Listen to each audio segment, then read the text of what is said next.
Hello friends, मैं doctor Amit Maheshwari, business trainer, corporate trainer and motivational speaker. आप सभी का स्वागत करता हूं आज की इन्फॉर्मेटिव वीडियो में। फ्रेंड्स, कुछ दिन पहले हमने एक अपना वीडियो बनाया था जिसमें बताया था कि how to start import and export, विदेश व्यापार कैसे शुरू करें। और उस वीडियो को देखने के बाद बहुत सारे लोगों ने डिसाइड किया कि हमें इंटरनेशनल मार्केट में बिजनेस करना है, मतलब इंपोर्ट एंड एक्सपोर्ट का बिजनेस करना है। उसके बाद कुछ प्रश्न हमारे सामने आए जिसमें पूछा गया कि how to find out international buyer, विदेश व्यापार में ग्राहक कैसे ढूंढें। उससे रिलेटेड भी एक इंफॉर्मेटिव वीडियो हमने बनाकर अपलोड किया। आज का जो हमारा वीडियो है वो बहुत महत्वपूर्ण वीडियो है उन लोगों के लिए जिन्होंने अपने बिजनेस का सेटअप तो कर लिया, इंटरनेशनल बायर कैसे ढूंढे ये तरीका तो समझ लिया, लेकिन उनको ये नहीं पता कि इंटरनेशनल ट्रेड में प्रोडक्ट का चयन कैसे करें और ये कैसे निर्धारित करें कि कौन से प्रोडक्ट की डिमांड किस कंट्री की मार्केट में कब और कितनी होगी। तो आइए समझते हैं इस बात को। तो फ्रेंड्स, इंटरनेशनल ट्रेड करने के लिए सबसे पहले महत्वपूर्ण चीज आपका प्रोडक्ट। ये कैसे सिलेक्ट करें कि कौन से प्रोडक्ट में हमें ट्रेड करना चाहिए। दूसरा, उस प्रोडक्ट से संबंधित मार्केट हमारी कौन सी है, मतलब किस बाजार में आपको ट्रेड करना चाहिए। ये बहुत इंपॉर्टेंट बात है। तो मेरी बात को ध्यान से समझ लीजिएगा। जब आप ये समझना चाहते हैं कि किस प्रोडक्ट में डील करूं और किस मार्केट में डील करूं, तो वहां पर आपको कुछ रिसर्च और एनालिसिस करने होते हैं जिसके आधार पर आप निर्धारित कर पाएंगे कि कौन सा प्रोडक्ट किस बाजार में बिकने के लिए तैयार होता है। सबसे पहली और महत्वपूर्ण बात जो आपको पता होनी चाहिए कि आज बहुत सारे प्रोडक्ट या बहुत सारे बिजनेसेस सीजनल होते हैं कि कौन कौन से प्रोडक्ट की डिमांड किस किस सीजन में जनरेट होती है। मतलब हमारे देश में भी अगर बात करें तो किस समय में कौन सा प्रोडक्ट ज़्यादा प्रोड्यूस होता है और किस समय में कौन से प्रोडक्ट की डिमांड ज़्यादा होती है। ठीक उसी तरह से विदेश व्यापार में भी हमें देखना होता है कि किस किस प्रोडक्ट की डिमांड किस किस कंट्री में किस किस मौसम में होती है। तभी आप समझ पाते हैं कि मुझे किस प्रोडक्ट में डील करना है और उस प्रोडक्ट के लिए सही मार्केट कौन से देश की होगी। And the next most important thing वो है सरकारी योजनाओं के लाभ। फ्रेंड्स, आप जानते हैं कि भारत सरकार एक्सपोर्ट को प्रमोट करने के लिए बहुत सारे प्रोडक्ट्स में सरकारी योजनाएं देती हैं, सब्सिडीज देती हैं और लाभ देती हैं। तो आपको ये देखना होगा कि कौन सा प्रोडक्ट किस कंट्री में बेचने के लिए आपको कितनी सरकारी योजना का लाभ मिल रहा है। वो एक तरह से आपका अतिरिक्त प्रॉफिट होगा। उदाहरण के लिए बात करते हैं, मान लीजिए हमारे देश में वूलन का उत्पादन बहुत अधिक होता है, तो बहुत सारी कंट्रीज जहां पर बहुत अधिक ठंड पड़ती है वहां पर वूलन की डिमांड बहुत ज़्यादा होती है। तो गवर्नमेंट हमें वूलन को मैन्युफैक्चर करने के बाद या प्रोड्यूस करने के बाद एक्सपोर्ट करने की परमिशन तो देती है, साथ ही साथ आपको एक्स्ट्रा मार्जिन के रूप में, सरकारी योजनाओं के रूप में, सरकारी योजनाओं के लाभ के रूप में या सब्सिडी के रूप में भी कुछ प्रतिशत एक्स्ट्रा बेनिफिट देती है। तो आपको ये पता होना चाहिए कि आप जो प्रोडक्ट बाजार में बेचने जा रहे हैं उसमें कौन कौन से ऐसे प्रोडक्ट हैं जिसमें सरकारी योजनाओं का लाभ आप ले सकते हैं, जिससे आप प्रॉफिट के अलावा एक्स्ट्रा इनकम भी कमा सकते हैं। दोस्तों, अलग अलग देशों में अलग अलग प्रोडक्ट्स की अलग अलग डिमांड होती है। मतलब हो सकता है कि चावल का उत्पादन जो हमारे देश में होता है उसकी डिमांड रशिया में अलग हो, उसकी डिमांड जर्मनी में अलग हो, उसकी डिमांड यूरोपियन कंट्रीज में अलग हो। तो आपको ये चयन करना होगा कि जिस प्रोडक्ट का उत्पादन आप कर रहे हैं या जिस प्रोडक्ट को आप एक्सपोर्ट करने जा रहे हैं उस प्रोडक्ट की किस किस कंट्री में कितनी कितनी डिमांड है। ये आप रिसर्च एनालिसिस के माध्यम से कर सकते हैं। एक बहुत अच्छा टूल आप इस्तेमाल कर सकते हैं। गूगल पर आप सर्च कीजिए the rice demand in Russian countries, the rice demand in global market, तो आपको एक रिसर्च आ जाएगा कि ग्लोबल मार्केट में कौन कौन से देश में राइस की कितनी कितनी डिमांड है। इस रिसर्च को पढ़ने के बाद, इस रिसर्च को चेक करने के बाद आप आसानी से ये डिसाइड कर सकते हैं कि कितना मटेरियल आप प्रोड्यूस कर रहे हैं उसको किस देश में एक्सपोर्ट किया जाना चाहिए। And the next and most important thing, the quality of product and the capability to produce product to fulfill the demand of a consumer।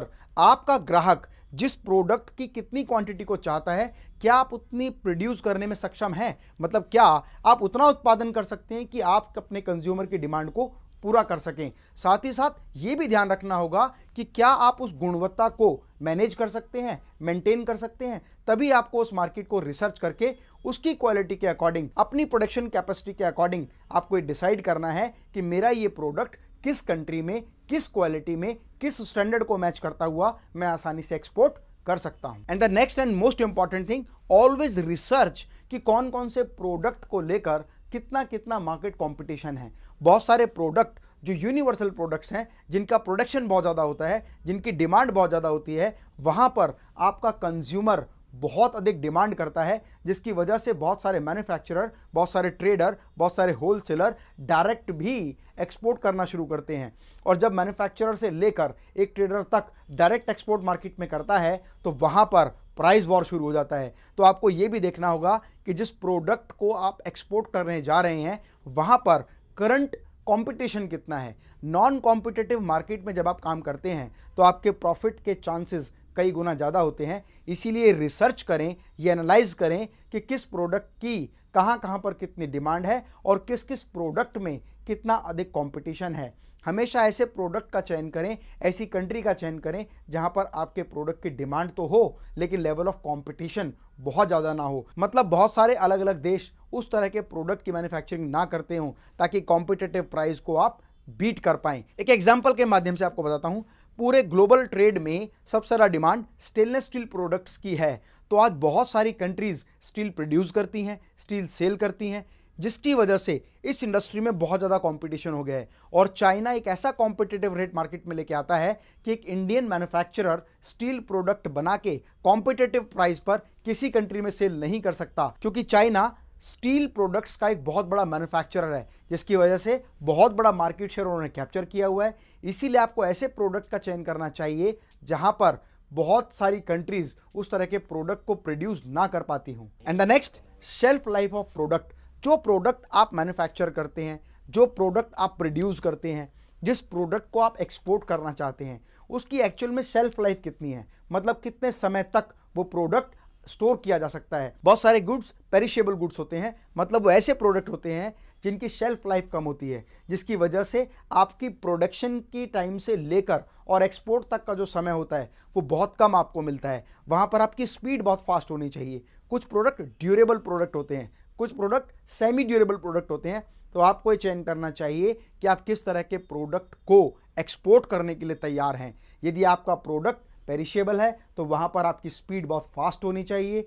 आपकी प्रोडक्शन से लेकर और डिलीवरी तक का टाइम बहुत लिमिटेड आपको मिलता है। जहाँ सेमी ड्यूरेबल प्रोडक्ट है वहाँ थोड़ा सेल्फ टाइम आपको ज़्यादा मिलता है, आप आसानी से उसको एक्सपोर्ट कर सकते हैं। लेकिन जो प्रोडक्ट ड्यूरेबल हैं उनको आप हाईली प्रॉफिटेबिलिटी के अकॉर्डिंग, या जब आपको ज़्यादा बेनिफिट मिले, जब आपको ज़्यादा प्राइस मिले, तब आप उसमें ट्रेड कर सकते हैं। ये बहुत इंपॉर्टेंट बात है कि आपके प्रोडक्ट की शेल्फ लाइफ क्या है। फ्रेंड, जब आप एक्सपोर्ट करेंगे तो आपको ये महत्वपूर्ण बात भी याद रखनी पड़ेगी कि जो प्रोडक्ट आप एक्सपोर्ट करने जा रहे हैं, क्या वो वन टाइम यूजेबल प्रोडक्ट है या आपको रिपीटेशन ऑफ ऑर्डर्स मिलते रहेंगे। अगर आप ऐसे प्रोडक्ट को प्रोड्यूस करते हैं जिसकी डिमांड एक एंड यूज़र आपसे एक बार करता है, तो ऐसे में आपको हर बार नया ग्राहक ढूंढना होगा। मतलब व्यापार को सेट करने के लिए आपको निरंतर प्रयास करना होगा।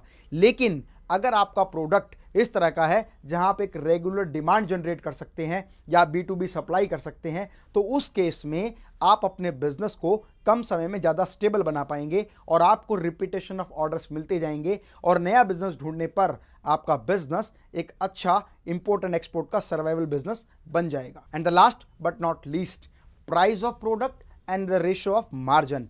आपको ऐसे प्रोडक्ट का चयन करना चाहिए जिसका प्राइस इस तरह का हो जहां पर लेवल ऑफ मार्जिन आपको अधिक मिलता हो। और ये संभव है ऐसे प्रोडक्ट्स में जो कंज्यूमर की डिमांड के अकॉर्डिंग बनाए जाते हैं, मेक टू ऑर्डर होते हैं। वहां पर कोई भी प्राइस फिक्स नहीं होता।